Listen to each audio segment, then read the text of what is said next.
xuska 18 May ee Somaliland ayaa guud ahaanba Somaliland si weyn looga dareemayaa dhaqdhaqaaqa u diyaar garowga xuskaasi iyadoo ay ku beegan tahay 18 May 12 bisha barakeysan ee Ramadaan iyadoo la rajeynayo si weyn looga xusi doono maalintaasi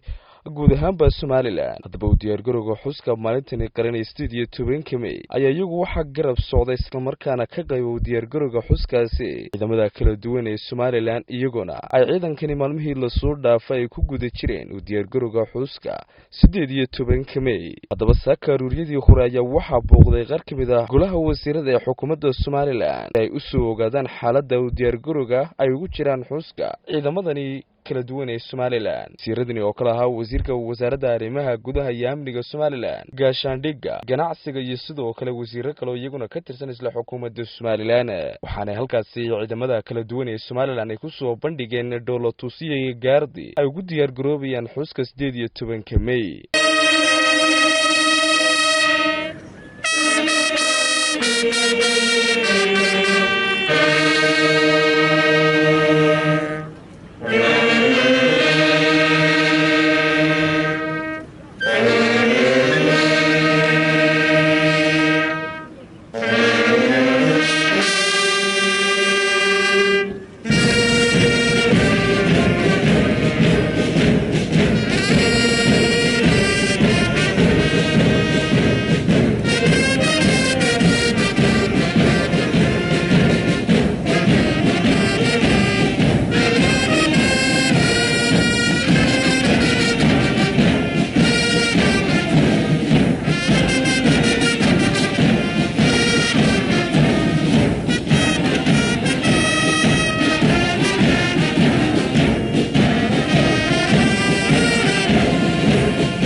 Samal Abdi Ahmed Karinle Kalson TV